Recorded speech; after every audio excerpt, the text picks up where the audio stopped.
গুম, খুন ও গণহত্যার দায়ে অভিযুক্ত আওয়ামী লীগের রাজনৈতিক কার্যক্রম নিষিদ্ধ ঘোষণা করেছে অন্তর্বর্তী সরকার। বিশ্লেষকরা জানাচ্ছেন, গণহত্যার দায়ে বিচারের মুখোমুখিও হতে হবে দলটির নেতাদের।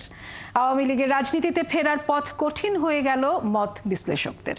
ভবিষ্যতে ফ্যাসিস্ট শাসকের জন্য এটা বড় শিক্ষা বলেও জানান বিশ্লেষক। আরও জানাচ্ছেন নুরনবী সরকার। 1974 সালে আওয়ামী লীগ নিজেই নিজেকে নিষিদ্ধ করেছিল। একই সাথে অন্য সকল রাজনৈতিক দলকে নিষিদ্ধ করে একদলীয় বাকশাল শাসন কায়েম করেছিলেন শেখ মুজিব।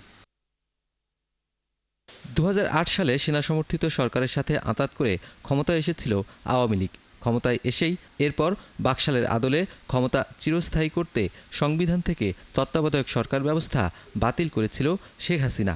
এরপর এখানেই শেষ নয়।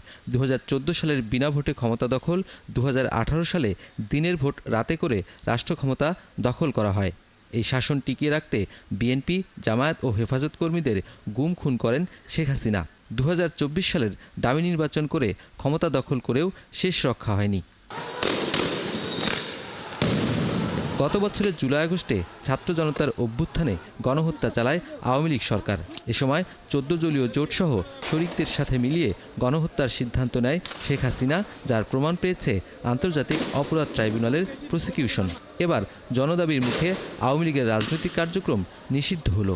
আওয়ামী লীগের বড় বড় যত রাঘব বোয়াল আছে সবাইকে দেশ থেকে পার করে দিয়ে ওনারা এখন এই জনরোষের ভয়ে, জন আন্দোলন বা তাদের যে একটা যে আওয়ামী লীগের সঙ্গে তাদের যে আমরা যদি বলি যে একটা আতাত হয়েছে বা এক ধরনের সমঝোতা হয়েছে, সেখান থেকে বাঁচার জন্য তারা এখন এই নিষিদ্ধের নাটক করছেন। কারণ আপনি একটা জিনিস দেখেন, এই যে নাটক এই নিষিদ্ধটা হয়েছে সেখানে দল হিসাবে আওয়ামী লীগকে নিষিদ্ধ করা হয়নি বা তাদের নিবন্ধনও বাতিল করা হয়নি। এত বড় একটা ধারা, যার যে ধারাটা তৈরি হয়েছে দীর্ঘদিন ধরে, 70 বছর সময় ধরে, সেই ধারাটা তো আপনি চাইলেই এক ফুৎকারে উড়িয়ে দেওয়া যাবে না।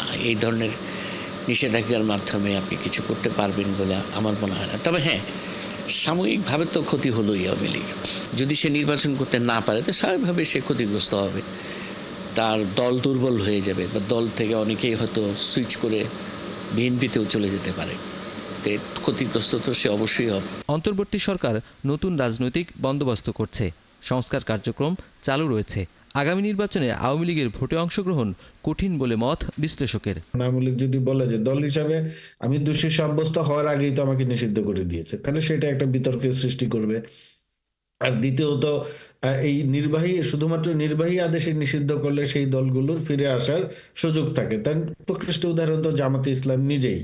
আমরা বলছি বিচারের মাধ্যমে দোষী সাব্যস্ত করে আওয়ামী লীগকে রাজনীতিতে চিরতরে নিষিদ্ধ করার উদ্যোগ নিতে হবে। কোর্টে বিচারের ইয়াতে উঠবে, প্রসিডিংস এর মধ্যে ঢুকবে, তখন কি যুক্তি তারা দেয় যে কেন আমি দলকে নিষিদ্ধ করব? জামাতের নিষিদ্ধকরণ, আওয়ামী লীগের নিষিদ্ধকরণ, দুইটা তো দুই পাল্লায় মাপা যাবে না। যে অংশটা দলকে সমালোচনার মধ্যে রাখতে পারতো, তাদের হয়তো একটা ব্যর্থতার জায়গা ছিল দলের মধ্যে, তা আপনি ওই লোকগুলোকে চিহ্নিত করেন, তাদের শাস্তি দেন, অসুবিধা কি? 1974 সালে সন্ত্রাস বিরোধী আইন, যেটা আওয়ামী বাকশাল প্রণয়ন করেছিল, নিজের হাতে গড়া সেই আইনে আওয়ামী লীগ এবারও নিষিদ্ধ হলো। আওয়ামী লীগের পরিণতি নিঃশেষ হবে কিনা তা সময় বলে দেবে বলে মত বিশ্লেষকের। নুরনবী সরকার, 71, ঢাকা।